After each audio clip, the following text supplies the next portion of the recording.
There's a place on Earth the size of Western Europe, vast, ancient, and rich with resources, where almost no one lives. If you look at a population density map of the world, you will notice something strange. China, one of the most populated nations on the planet, has a massive blank space on its western side. Xinjiang, the Tibetan Plateau, Qinghai, Inner Mongolia. These regions together cover nearly half of China's total land area, yet they hold less than 5% of its population. To put that in perspective, on China's southeastern coast, packs over 130 million people into an area roughly the size of the United Kingdom. Meanwhile, Tibet, a territory more than twice the size of Texas, supports a population of barely 4 million. That is a population density lower than Iceland, lower than the Sahara Desert in some places. But here is what nobody tells you. This is not a coincidence. It is not just because the land is harsh or the terrain is difficult. The real reason why Western China has remained almost empty for thousands of years, and why it remains that way today, comes down to one of the most bizarre and overlooked geographical accidents in human history. A decision was made, not by emperors or generals, but by the sky itself, by the path of monsoon winds, by the collision of mountain ranges with weather systems, by the quiet, invisible geography of rain. And once you understand it, you will never look at a map of China the same way again. Why Western China is empty is really the story of how all civilizations rise and fall, written in water, desert, and the slow patience of geography. You have to start not with China, but with rain. The earliest Chinese civilizations were born along the banks of two great rivers, the Yellow River in the north and the Yangtze River in the south. These rivers were not just water sources, they were the arteries of civilization, carrying silt and feeding millions of people across the fertile plains of eastern China. The farmers who settled here had everything they needed: rich soil, predictable seasonal floods, warm summers, and most importantly, consistent rainfall. Year after year, the monsoon winds would roll in from the Pacific Ocean, laden with moisture, pushing deep into the interior of the continent. They brought life wherever they reached, but those winds had a limit. They could travel far inland, but not forever. The more they traveled, the more moisture they dropped. And at a certain point, roughly corresponding to a line running through the center of China, the moisture ran out. The rains stopped. The rivers dried up. And what lay beyond that invisible line was something ancient Chinese civilization could never fully tame: the desert. This line, the boundary between where the monsoon rains reach and where they do not, is perhaps the single most important invisible border in all of Chinese history. It determined where cities could grow and where they could not. It determined where armies could march and where they would starve. It determined where farmers could plant and where only herders could survive. To the east of this line, green hills, flooded paddies, and teeming cities. To the west, the Gobi Desert, the Taklamakan, and the windswept emptiness of the Tibetan Plateau. Two Chinas, separated not by politics or ethnic identity, but by rain. The story of how Eastern China came to dominate the country begins with one of the most productive agricultural systems ever devised: wet rice farming. Rice is not just a crop, it is a civilization machine. Unlike wheat or millet, wet rice cultivation requires enormous amounts of coordinated labor. You need to build and maintain paddies, manage the inflow and drainage of water, transplant seedlings by hand during narrow seasonal windows, and then harvest with precision before the rains return. This kind of farming does not work alone. It demands communities, cooperation, and dense settlement. It rewards people who stay put, who invest in infrastructure, and who develop systems of governance to manage shared resources.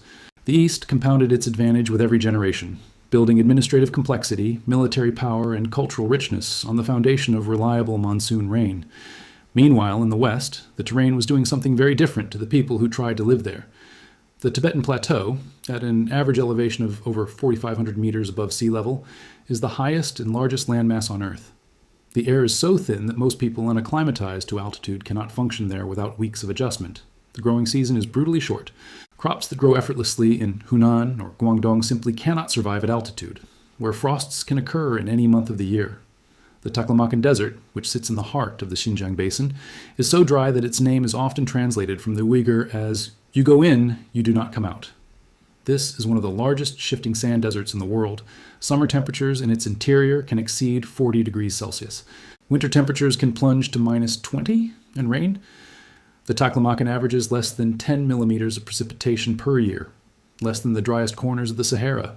The winds that blow across it carry sand so fine it can penetrate any shelter, filling eyes and lungs and burying whatever civilization tries to build. In the north of Xinjiang lies the Dzungarian Basin, slightly more habitable, watered by rivers descending from the Altai Mountains, with steppe grasslands that could support horses and herds. Nomadic peoples, Xiongnu, Turks, Mongols, used this corridor for millennia as a highway between the steppe and the east. But permanent agricultural settlement here was always marginal, always dependent on the slender thread of mountain snowmelt. It was not that people did not try to live in the west. They did. Archaeological evidence shows human habitation in the Tarim Basin going back thousands of years, but nature made permanent, dense settlement extraordinarily difficult. The monsoon line meant the West could never generate the agricultural surplus that drives population growth and the rise of states. The result was a deep and lasting divergence. While eastern China developed complex dynasties, the Shang, the Zhou, the Qin, the Han, the West remained a frontier zone, occasionally conquered, occasionally settled, but never truly absorbed into the Chinese agricultural world. It was the other China, the China of the nomad and the desert, the China of jade and camels, the China that the emperors in their river valley palaces always feared and never fully understood. There was, however, a brief and remarkable moment when Western China was not empty at all, when it was, in fact, one of the most important corridors on Earth. This was the era of the Silk Road. From roughly the 2nd century BCE to the 15th century CE, a span of over 1,600 years, a network of trade routes connected China to Central Asia, the Middle East, India, and eventually Europe. And the spine of that network passed directly through the heart of what is now Western China, through Xinjiang, through the narrow Hexi corridor of Gansu, through the oasis cities of Dunhuang, Kashgar, and Turpan. These cities were extraordinary creations. Kashgar, sitting at the junction of routes coming from China to the east, India to the south, Persia to the west, and the Mongolian steppe to the north, was one of the great cosmopolitan centers of the ancient world. It was a city where you could hear a dozen languages in a single market, where the smell of Chinese silk mingled with Persian saffron and Indian spices, where Buddhist monks debated theology with Zoroastrian priests and Nestorian Christian merchants. Turpan, located in a depression 154 meters below sea level, was one of the most sophisticated agricultural systems in the ancient world. The people there built a network of underground irrigation channels called kares, bringing meltwater from the distant Tian Shan mountains to their vineyards and farms without losing it to evaporation. Engineering on par with the Roman aqueducts, built in one of the harshest environments on the planet. The oasis towns of the Tarim Basin were similarly remarkable. Because the Taklamakan Desert was ringed by glacial rivers descending from the surrounding mountains, isolated oases had formed at regular intervals around the desert's edge. Ancient kingdoms, Khotan, famous for its jade, Lulan, guardian of the eastern route, Kucha, known for its music and Buddhist art, built sophisticated civilizations around these oases, connecting the east to the west in a chain of cultural exchange. The Chinese emperors understood the strategic importance of this corridor very well. The Han dynasty under Emperor Wu of Han, one of the most expansionist rulers in Chinese history, sent armies deep into Central Asia not merely to conquer territory, but specifically to secure the trade routes and deny them to the nomadic Xiongnu Confederation. He dispatched the diplomat and explorer Zhang Qian westward on a diplomatic mission that took 13 years and produced the first systematic Chinese knowledge of the lands beyond the desert. The Han then constructed a series of fortified watchtowers stretching westward from Dunhuang, protecting the caravans that carried silk west and brought back gold, horses, lapis lazuli, and glassware. This was the golden age of Western China, not as an agricultural heartland, but as a transit corridor, a highway between civilizations. The ideas that flowed along this road changed the world.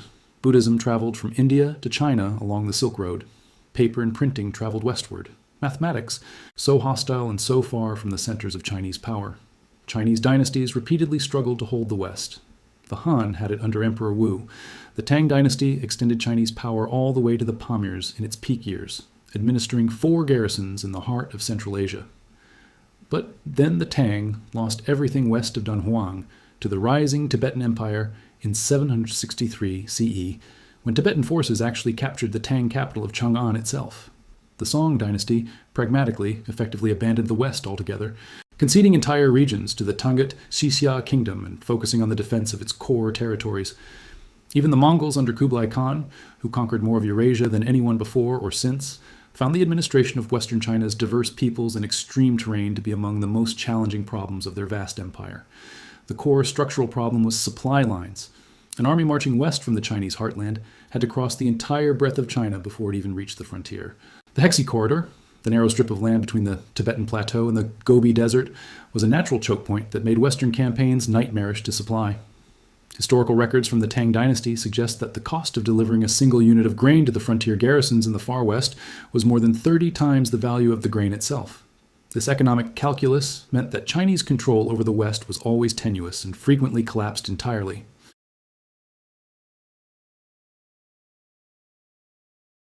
The mathematics were devastating for the Silk Road. A ship could carry hundreds of tons of cargo. A camel could carry a few hundred kilograms. A caravan of 100 camels required weeks to cross the Taklamakan. A ship with the same cargo could reach its destination in months rather than years, with a fraction of the operating cost, without crossing thousands of kilometers of bandit-haunted desert, without paying tolls at a dozen different oasis kingdoms, and without the risk of being caught in a nomadic uprising that could wipe out an entire season's trade. The merchant caravans stopped coming. The oasis cities of the Tarim Basin lost their economic reason to exist almost overnight. The inns and bazaars fell silent. The garrisons were too expensive to maintain without trade revenue to justify them. The populations dispersed, some staying, most moving to wherever life was possible. What replaced the Silk Road was centuries of strategic neglect for Western China. The Qing dynasty, which conquered Xinjiang in the 18th century through a brutal and nearly genocidal military campaign against the Dzungar Mongols, made attempts to settle the region. But the land resisted every effort at transformation. The desert was too dry, the altitude too high, the distances too enormous. The Han Chinese settlers who were brought west often found conditions so harsh that they abandoned their farms within a generation. The demographic transformation that the Qing had hoped for never materialized at the scale required. The monsoon still did not reach. The rivers still could not match the Yangtze. And the economic logic that had depopulated Western China after the fall of the Silk Road continued to hold century after century. In the 20th century, the Chinese state made its most determined and systematic effort in history to change the demographic reality of the West. And that effort created consequences that are still unfolding today, and that have become one of the most controversial geopolitical issues on Earth. After the founding of the People's Republic of China in 1949, the new government launched a series of ambitious development campaigns to integrate the Western regions more deeply into the Chinese state. The Xinjiang Production and Construction Corps, known as the Bingtuan, was established as a hybrid military and agricultural organization, tasked with converting desert land into farms and settling it with Han Chinese migrants from the densely populated east. Over the following decades, hundreds of state farms were established across Xinjiang's most fertile oasis regions. Millions of Han Chinese were relocated west, transforming a region that had been approximately 75% Uyghur in 1949 into one with a substantial and economically dominant Han population. In Tibet, a similar demographic and political transformation unfolded. Following the incorporation of Tibet into the People's Republic in 1950, an event the Chinese government calls peaceful liberation and Tibetan exile groups call military invasion, Han Chinese migration, infrastructure development, and the suppression of traditional Tibetan political and religious authority fundamentally altered the character of the region. The construction of the Qinghai-Tibet Railway, completed in 2006 at a cost of billions of dollars, made mass migration to Tibet feasible for the first time in history. But the geography was not so easily overcome. Despite unprecedented state investment, the largest railway construction project in human history, thousands of kilometers of highways, natural gas pipelines stretching from Xinjiang to Shanghai, massive subsidies for Han settlers, Western China remained economically marginal compared to the coast. The water was still not there. The rainfall still did not come. The distance to the manufacturing centers and export ports of the east was still enormous. Young people raised in Western China, both Han and ethnic minorities, continued to migrate eastward toward the economic opportunities of the coast. And then a new and potentially catastrophic crisis emerged: the environmental collapse of the Tibetan Plateau itself. The glaciers of the Tibetan Plateau, which feed not only the rivers of Western China, but also the great rivers of all of Asia, including the Yellow River, the Yangtze, the Mekong, the Irrawaddy, the Brahmaputra, and the Indus, are retreating at rates that alarm climate scientists. The plateau has been called the third pole and the water tower of Asia because it holds more freshwater ice than anywhere on Earth outside the Arctic and Antarctic. As global temperatures rise at twice the rate on the plateau as at lower altitudes, this water tower is losing its stored water at an accelerating pace. In Xinjiang, the Tarim River, once the lifeline of the ancient oasis kingdoms, the river that made the entire Silk Road corridor possible, has been so heavily diverted for irrigation agriculture that its lower reaches have run completely dry for years at a time. The lake it once fed, Lop Nor, the same lake whose drying killed. The kingdom of Lulan 2,000 years ago is today little more than a salt flat. The land around it is reverting to desert.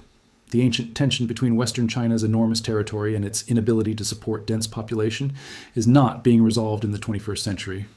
Under the pressure of climate change, overuse, and the fundamental ecological limits of a desert region, it may be intensifying toward a breaking point.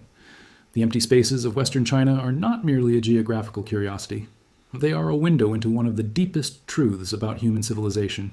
That where people live and where they do not is ultimately determined not by ideology or ambition or military power, but by water. Every great civilization in human history is clustered around reliable water. The Nile, the Tigris and Euphrates, the Indus, the Yellow River, and the Yangtze. These rivers were not merely convenient locations for cities. They were the physical prerequisites for civilization itself. Without water, there is no agriculture.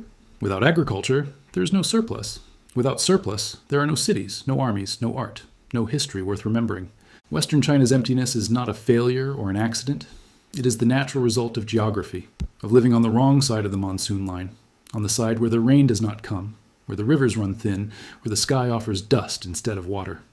This matters today because the world is changing. As climate shifts, the monsoon line is moving. The Tibetan Plateau, which regulates the monsoon itself, acting as a giant heat pump drawing moisture-laden winds northward, is warming faster than almost anywhere else on Earth. The consequences for rainfall patterns that have governed Asian civilization for 5 millennia are deeply uncertain. And in the deserts of Xinjiang, a new attempt is underway to rewrite the ancient geography of power. China's Belt and Road Initiative is laying railways, highways, and pipelines through the ancient Silk Road corridor, connecting Chinese factories to Central Asian markets and European consumers. It is an attempt to revive by steel and concrete what monsoon winds and maritime trade once made and unmade over centuries. Whether this new Silk Road will succeed where the old one faded is one of the great open questions of the 21st century. But the land has its own memory, and the desert has a patience that outlasts any dynasty. Western China is empty for a reason older than any empire, any wall, or any government decree. It is empty because the sky decided it should be, and because the geography of water has quietly governed the rise and fall of civilizations since the very first farmer planted the very first seed in the very first river valley. The lesson of Western China is simple and profound. Every map of human civilization is also a map of rain.